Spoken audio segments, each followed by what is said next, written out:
इतिहास में ना कुछ कहानियां ऐसी हैं जो जितनी सीधी दिखती हैं उतनी होती नहीं। आज हम एक ऐसे ही अध्याय की बात करने वाले हैं। ये कहानी है सिकंदर महान के भारत अभियान की। एक ऐसा मशहूर आक्रमण जिसका कोई भारतीय रिकॉर्ड ही मौजूद नहीं है। एक अजीब पहेली है ना? तो आज हम क्या क्या देखने वाले हैं? देखिए, हमारी कहानी सिकंदर के आने से भी पहले शुरू होगी, जब भारत पर किसी और की नजर थी। फिर हम देखेंगे कि सिकंदर यहाँ कैसे पहुंचा, उसकी टक्कर राजा पोरस से कैसे हुई और कैसे एक लड़ाई सम्मान की कहानी बन गई। और हाँ, आखिर में हम उस बड़े सवाल का जवाब भी ढूंढेंगे कि वो अचानक वापस क्यों चला गया।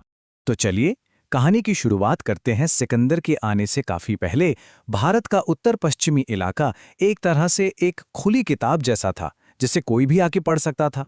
जरा सोचिए, उस समय उत्तर पश्चिमी भारत आज जैसा एक देश नहीं था, बल्कि छोटे छोटे राज्यों का एक झुंड था। कोई एक बड़ी ताकत नहीं थी जो सबको एक साथ जोड़कर रख सके। और ये स्थिति बाहरी ताकतों के लिए एक खुले निमंत्रण जैसी थी। और इस मौके को सबसे पहले लपका ईरान के हखामनी साम्राज्य ने। उनके राजा साइरस द ग्रेट ने हिंदू कुश के दक्षिण के इलाकों पर कब्जा कर लिया। उसके बाद राजा डेरियस प्रथम के शिलालेखों में तो साफ साफ भारत के हिंदू क्षेत्र का जिक्र मिलता है, जो उनके विशाल साम्राज्य का एक हिस्सा था। मतलब सिकंदर के आने से पहले ही एक विदेशी ताकत यहां अपनी जड़ें जमा चुकी थी। लेकिन फिर इतिहास के मंच पर एक नए खिलाड़ी की एंट्री होती है। पश्चिम से एक ऐसा तूफान उठता है जो सब कुछ बदलने वाला था, और उसका नाम था सिकंदर। सिकंदर ने तो जैसे जीत की एक लहर चला दी थी। उसने पहले पारसी राजा डेरियस तृतीय को हराया, फिर मिस्र और ईरान को जीत लिया, और फिर अफगानिस्तान के मुश्किल पहाड़ों को पार करते हुए 326 ईसा पूर्व में उसने भारत की धरती पर कदम रखा। ऐसा लग रहा था कि उसे कोई रोक ही नहीं सकता। लेकिन जैसा मैंने कहा, इस कहानी में एक बहुत बड़ा और दिलचस्प मोड़ है, और वो मोड़ ये है जो सच में हैरान करने वाला है। सिकंदर के इस पूरे अभियान का जिक्र किसी भी भारतीय किताब या शिलालेख में है ही नहीं, एक भी नहीं। हम जो कुछ भी जानते हैं, जो भी पढ़ते हैं, वो सब यूनानी और रोमन इतिहासकारों के लिखे से आता है। सोचिए, ये एक ऐसी कहानी है जिसे सिर्फ बाहर वालों ने सुनाया है। तो चलिए, अब इस विदेशी कहानी के सबसे नाटकीय हिस्से पर चलते हैं। राजा पोरस के साथ वो मशहूर टकराव और झेलम नदी के किनारे हुई वो भयंकर लड़ाई। जब सिकंदर भारत पहुंचा तो उसका स्वागत मिला जुला था। एक तरफ रावलपिंडी के राजा ने उसकी मदद की, तो वहीं दूसरी तरफ ज्यादातर राजाओं ने अपनी तलवारें खींच ली।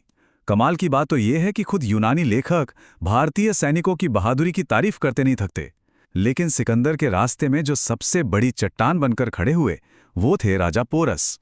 और फिर साल 326 ईसा पूर्व में झेलम नदी के किनारे इतिहास की सबसे जानी मानी लड़ाइयों में से एक हुई। इसे हाइडेस्पीस का युद्ध भी कहते हैं।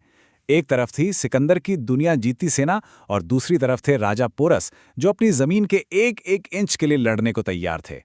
लेकिन जानते हैं, इस लड़ाई की असली कहानी हार या जीत में नहीं है।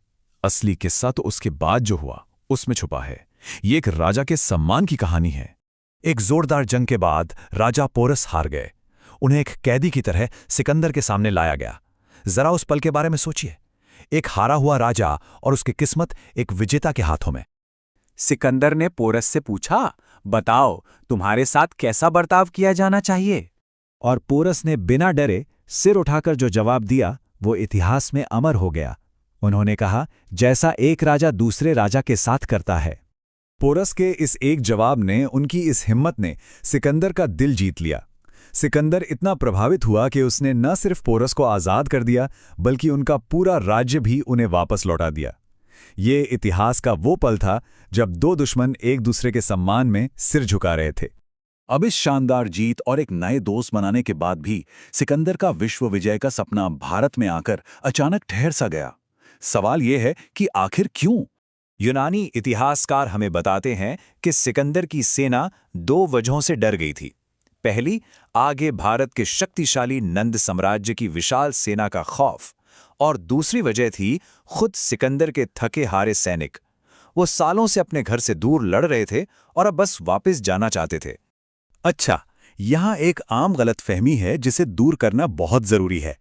कई लोग सोचते हैं कि सिकंदर की सेना चंद्रगुप्त मौर्य से डर गई थी, लेकिन यह सच नहीं है। उस समय मगध पर नंद राजा का शासन था। सिकंदर के सैनिक उसी की ताकत से डरे हुए थे। चंद्रगुप्त मौर्य का तो अभी उदय भी नहीं हुआ था। और यहीं हम एक बहुत बड़े सवाल पर आकर रुकते हैं। अक्सर कहा जाता है कि इतिहास हमेशा विजेता लिखते हैं, पर उन कहानियों का क्या जो कभी लिखी ही नहीं गईं? भारतीय नजरिए से सिकंदर की कहानी एक कोरा पन्ना है, एक ऐसी खामोशी जो हमें ये सोचने पर मजबूर करती है कि इतिहास आखिर है क्या, जो असल में हुआ या फिर वो जो लिखा गया।